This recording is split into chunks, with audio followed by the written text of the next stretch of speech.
Mannarkkad police സ്റ്റേഷന്റെ അപകടാവസ്ഥയിലായ മതിൽ അടിയന്തരമായി പൊളിച്ചു നീക്കണമെന്ന് താലൂക്ക് വികസന സമിതി. പൊളിച്ചു നീക്കിയില്ലെങ്കിൽ ജനകീയ സമരം തുടങ്ങുമെന്ന് താലൂക്ക് വികസന സമിതി അംഗം ഉമ്മർ പാറപ്പുറം സഭയെ അറിയിച്ചു. നിങ്ങളുടെ മൊത്തത്തിലുള്ള ഭാവമെങ്കിൽ സമര പരിപാടികളായിട്ട് മുന്നോട്ട് പോകാനാണ് അവിടെയുള്ള ജനങ്ങളുടെയും പൊതുവിലുള്ള തീരുമാനം. കുറെ കാലമായി ഇത് തുടർന്നു പോകുന്ന കാര്യമാണ്. ഈ സഭകളിൽ ഇത് ഇങ്ങനെ ഉന്നയിച്ചുകൊണ്ടുള്ളത്.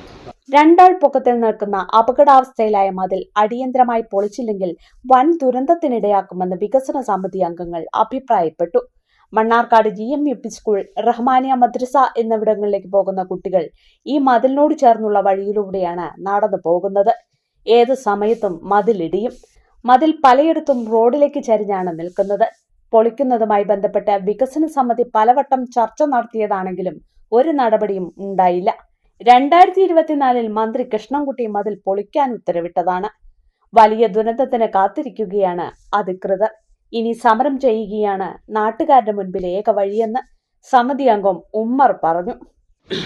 കളക്ടറിൽ മറുപടി കിട്ടിയില്ല. SP പറഞ്ഞിട്ടുള്ള എന്താ വെച്ചാല് ഭരണാനുമതി ലഭിക്കുന്ന മുറക്ക് ഞങ്ങൾ പൊളിക്കാന്നുള്ളതാണ്. ഫണ്ട് കിട്ടിയിട്ടില്ല എന്നാണ് SP കത്ത് തന്നിട്ടുള്ളത്.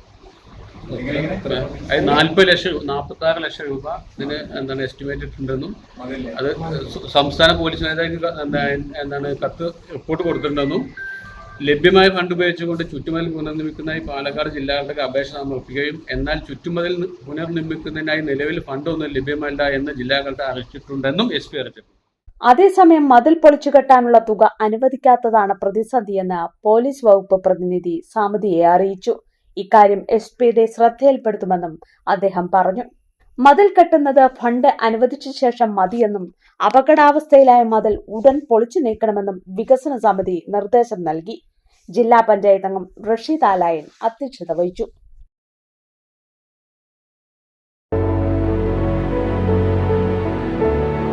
ചില കരുതലുകൾ ബന്ധങ്ങൾ പോലെ അമൂല്യങ്ങളാണ്.